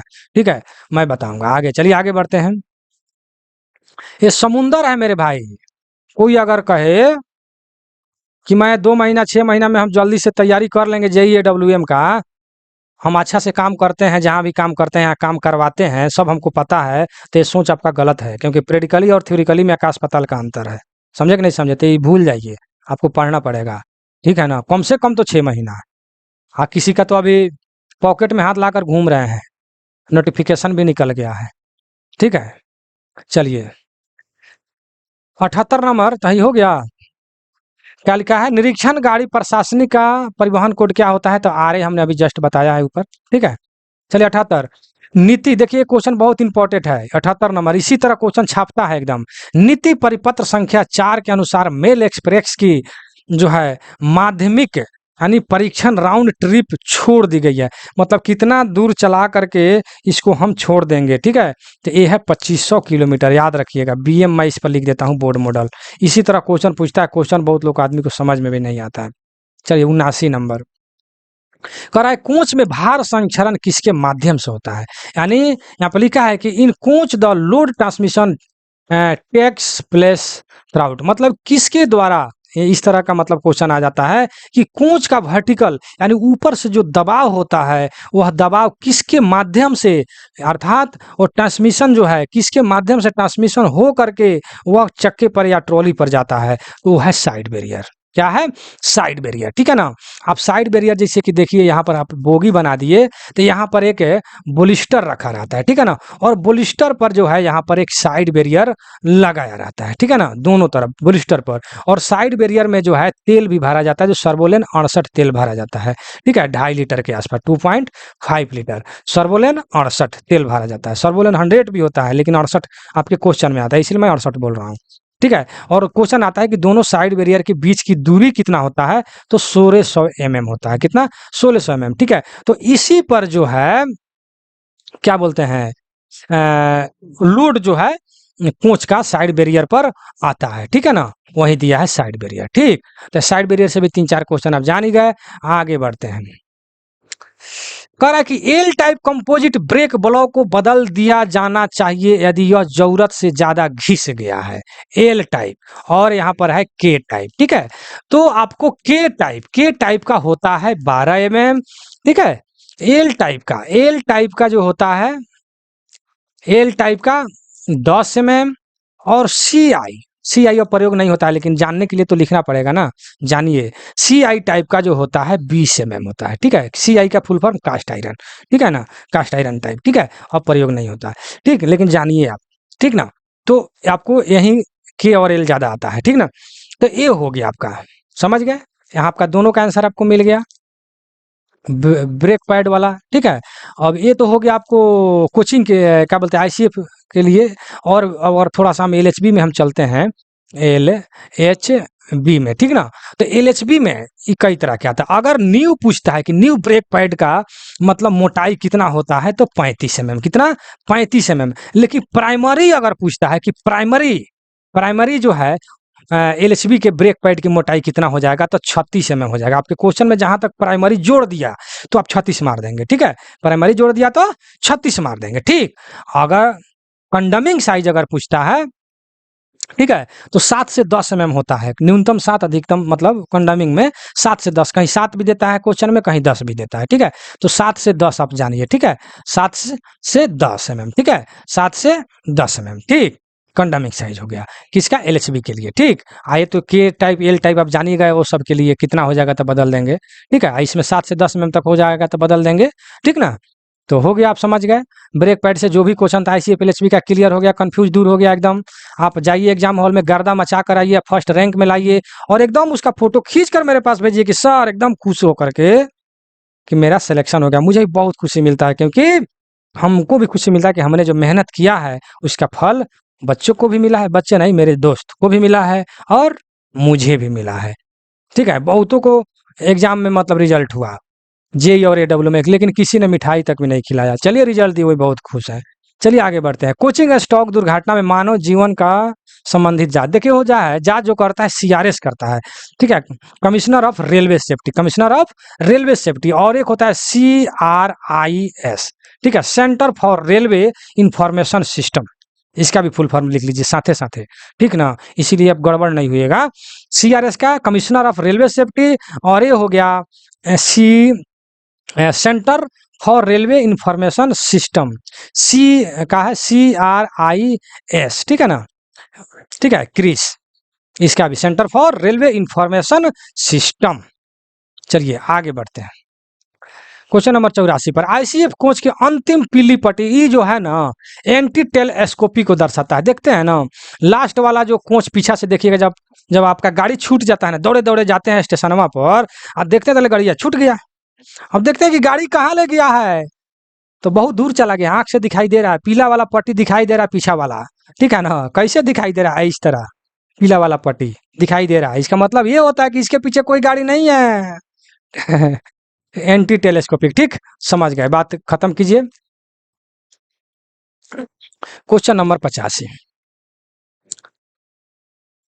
यूएसटी जो है अल्ट्रासोनिक टेस्ट, इसका फुल फॉर्म, तो ये क्या करता है, इंटरनल क्रैक को जांच करता है। ठीक है ना, अल्ट्रासोनिक टेस्ट होता है। ई एक्सल का जो है जांच किया जाता है, चक्का का भी जांच किया जाता है। ठीक है, इंटरनल क्रैक पता नहीं चलता है ना, लेकिन अंदर का जो क्रैक होगा पता चल जाएगा। कैसे जांच होता है, जैसे मान लो एक्सल हो गया, यहाँ पर मशीन लोग लगाते हैं, इसमें से वायर जो है इसमें और इसमें सटाते हैं लोग। ठीक है, और इस पर जो है ऐसे ऐसे ग्राफ चलता है। ठीक है ना, तो यहाँ पर ग्राफ अगर गैप हुआ तो समझते हैं कि यहाँ पर कहीं ना कहीं क्रैक है। समझ रहे हैं ना, तो इस टाइप से वो लोग चेक करते हैं। ठीक, चलिए, जो इन्फेक्शन वाले होंगे, चलिए आगे बढ़ते हैं।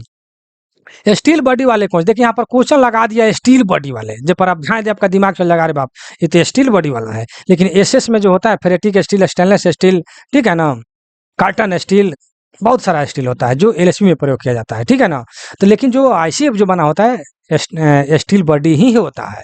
ठीक है, तो उसका होता है 25 ईयर।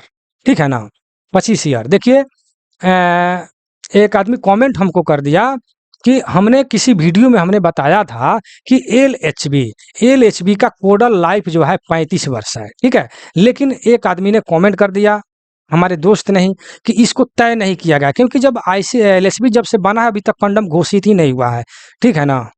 35 वर्ष तो हुआ नहीं है चलते हुए, तो आप कैसे कहिएगा कि 35 वर्ष होता है? कंडम होगा तब तो क्लियर होगा। ठीक है मेरे भाई, वो बात ठीक है कि जब कंडम होगा तब हम उसको मानेंगे कि भाई इतना दिन पर कंडम हो गया। लेकिन आरडीएसओ जो भी है, जो बनाया है, उसको भी एक लाइफ जो है निश्चित किया है, जो आपके थ्योरी में, आपके एग्जाम में पूछा जाता है।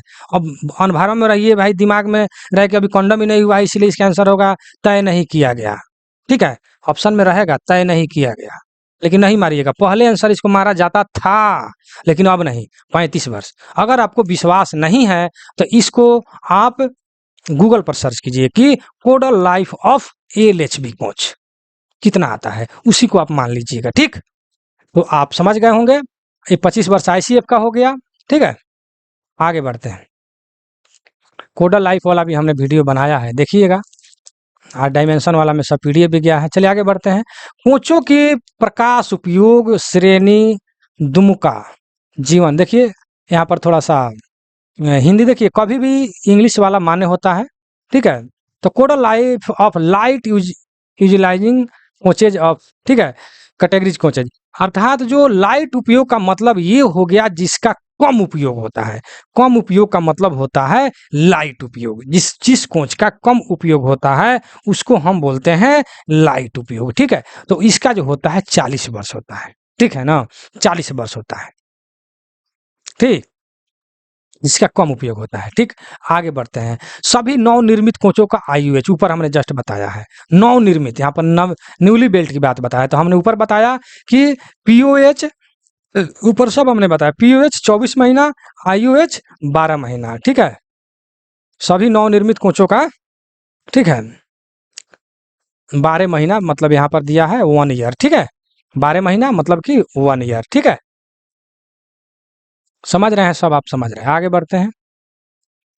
क्वेश्चन नंबर 89 कह रहा है कि आईसीएफ आरसीएफ कोचों की बफर ऊंचाई कितनी होता है? देखिए क्वेश्चन पढ़िए। द लेंथ, कोचों की बफर लंबाई, यानी बफर से अभी जस्ट हमने बताया कि मान लेते हैं यह कोच हो गया, यहाँ पर बफर लगा है, ठीक है। तो बफर टू बफर अगर नापते हैं, बफर टू बफर, तो 2297, ठीक है। ऊपर हमने बताया है, बैक करके देखिए। और इस कोच का कितना होता है आप लिखिए, अब इसी वीडियो में ऊपर बताए हैं। चलिए 90 में देखिए, आईसीएफ आरसीएफ कोच की कुल लंबाई देखिए, यहाँ पर इसको थोड़ा पहले मिटा लीजिए। देखिए इससे बहुत अच्छा शिक्षा मिलने वाला है इस क्वेश्चन से, देखिए ध्यान दीजिएगा। 90 नंबर क्वेश्चन, आपके क्वेश्चन में विड्थ अर्थात चौड़ाई है, जबकि हिंदी में क्या है, लंबाई है, ठीक है। अब आप इंग्लिश नहीं पढ़िएगा और लंबाई आप खोजिएगा, और लंबाई इसमें देवे नहीं किया है, और कई सारे क्वेश्चन में गलत है, लेकिन आपका ध्यान जो है इंग्लिश पर नहीं जाइएगा, और आप ऑब्जेक्शन कर दीजिएगा रिजल्ट होने के बाद कि आपका क्वेश्चन गलत था, तो आपका ऑब्जेक्शन नहीं माना जाएगा। क्यों नहीं माना जाएगा?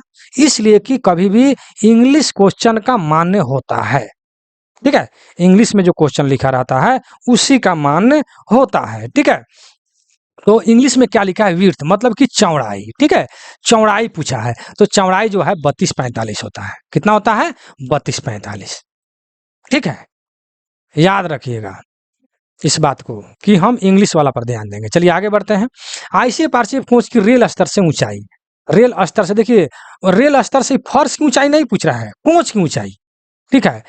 तो फर्श की ऊंचाई 13 कुछ होता है, जो आप लिखिएगा कमेंट सेक्शन में। मैं सब आपको भी कुछ होमवर्क दे रहे हैं, कमेंट सेक्शन में लिखिएगा कि ऊंचाई कितना होता है। चलिए आगे बढ़ते हैं। आईसीएफ आरसीएफ कोच की रेल स्तर से ऊंचाई कितना होता है? हम ये 13 वाला जो है फर्श की ऊंचाई, फर्श का ऊंचाई आप लिखिएगा, ठीक है। लेकिन ये पूछ रहा है कोच का ऊंचाई, ठीक है। तो कोच का ऊंचाई कितना हो जाता है? 40-25, ठीक है। कितना होता है? 40-25, ठीक है। हम तो इसी तरह बोलते हैं 40-25, 4025 नहीं, 40-25 इस तरह याद भी रहता है, ठीक है ना। कोचिंग स्टॉक का पूर्णवास, देखिए ऊपर हमने बताया था रिहेबिटेशन के बारे में। तो रिहेबिटेशन जो है 12 से 15 वर्ष पर होता है, और लागत कितना होता है?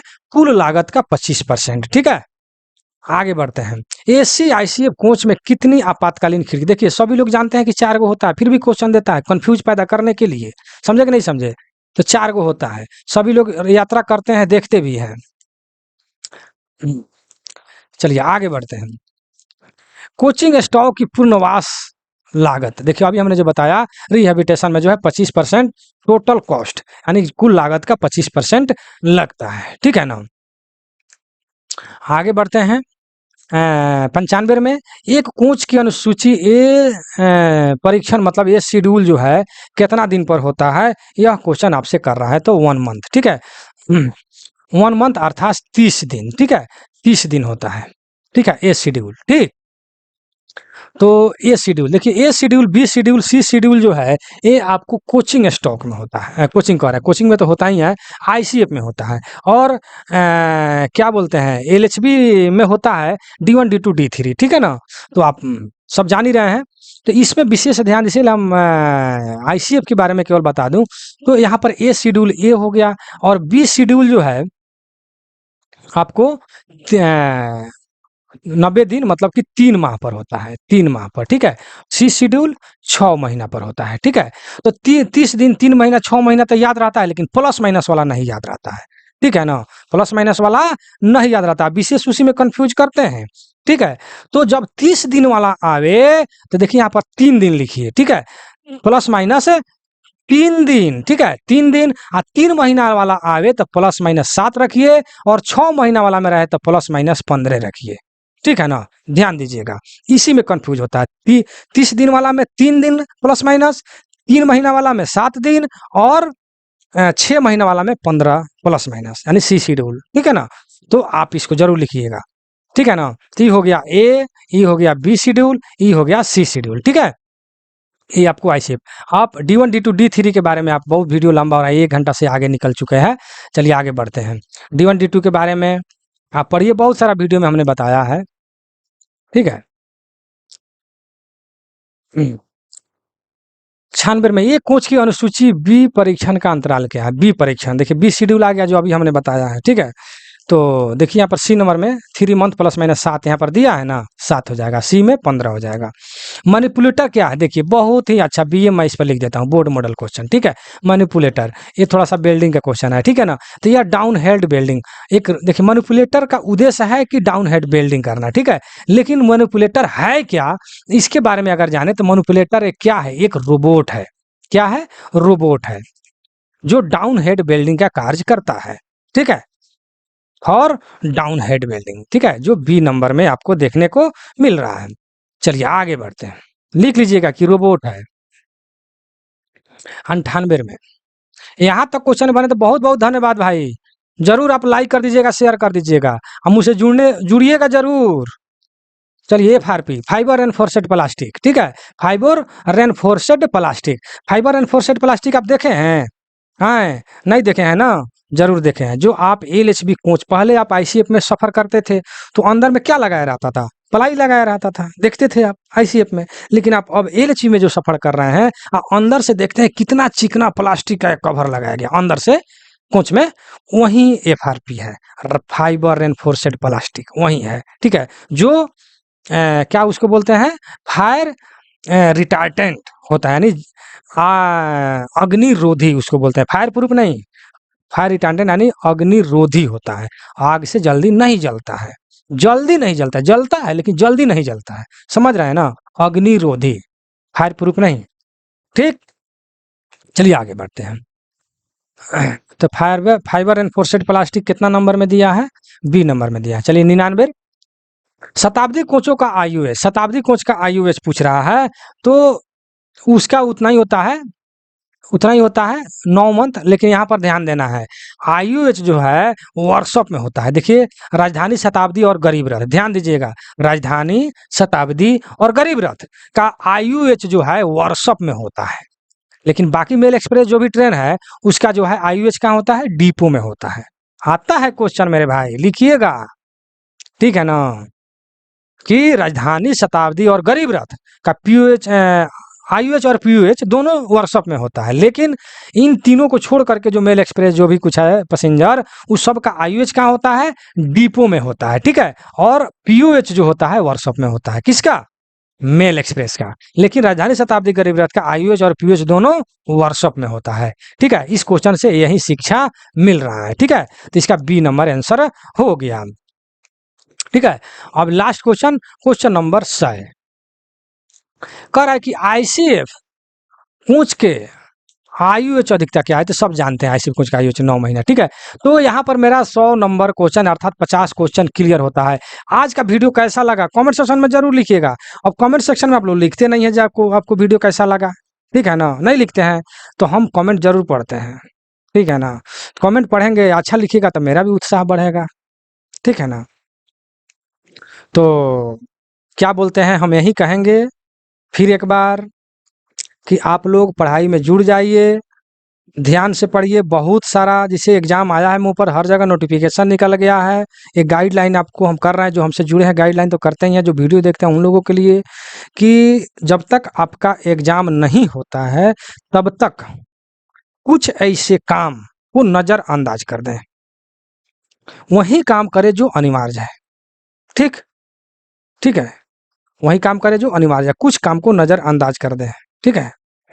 जो घरेलू ऑर्डर जो मिलता है आपको, उसको भी थोड़ा सा नज़रअंदाज कर दें।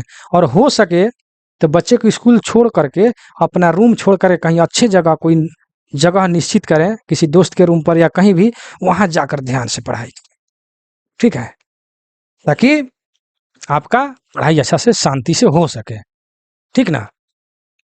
तो इस तरह पढ़ाई करें। तो पढ़ता तो देखिए, मैं एक बता, देखिए वीडियो खत्म हो गया, जिसको केवल वीडियो देखना है खत्म कर दें, वीडियो को बंद कर दें। लेकिन जिसको गाइडलाइन लेना है, मैं एक बात बताना चाहूँगा कि जैसे मैं यहाँ पर एक कलम बनाता हूँ, क्या बना रहा हूँ, पेन है, ठीक है। और इसमें एक मैं इसका टोपी बना दे रहा हूँ, कैप, ठीक है, कैप बना दे रहा हूँ। इससे हमको सीखने को क्या मिलता है, मैं बहुत अच्छा उदाहरण आपको देने जा रहा हूँ। देखिए, ये टोटल कलम जो क्या है, 100% है जब इसमें टोपी लगा है। लेकिन जब इसको हम टोपी को निकाल देंगे कैप को, तो हम ये कितना हो जाएगा, 5%, और ये कितना हो जाएगा, 95%, ठीक। टोपी क्या हो जाएगा, मतलब 5%, और कलम जो है आपका 95% में बांट देंगे, ठीक।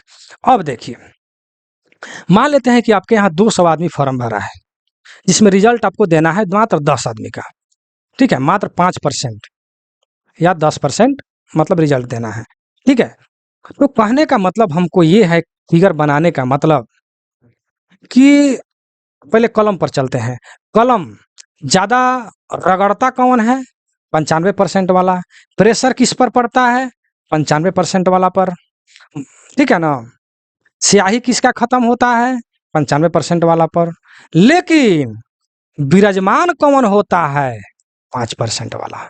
ऊपर से विराजमान कौन होता है, 5% वाला। अगर आपको दिखाने का बारी आए, अपने पॉकेट में जब उस कलम को धारण करेंगे, तो कौन दिखेगा, 5% वाला, 95% वाला नहीं, जिसका रिजल्ट होगा 5% वाला, ठीक है। तो ये 5% वाला जो है, इसका जो है पढ़ने का ढंग अलग होगा। पढ़ता सब कोई है, काम सब लोग कर रहा है, लेकिन एक सफल व्यक्ति का काम करने का ढंग अलग होता है, ठीक है। वो कोई अलग से काम नहीं करता है, काम वही कर रहा है जो आप कर रहे हैं। पढ़ाई वो भी कर रहा है, वो और आप भी पढ़ाई कर रहे हैं, लेकिन उसको पढ़ने का ढंग अलग होगा। आप आए ड्यूटी से, और बच्चे में भूल गए, थोड़ा बहुत का समय मिला पढ़ लिए, थोड़ा ऑर्डर हो गया घर से कि हाँ ये लाना है वो लाना है, उसमें भूल गए, फिर थोड़ा समय मिला पढ़ लिए।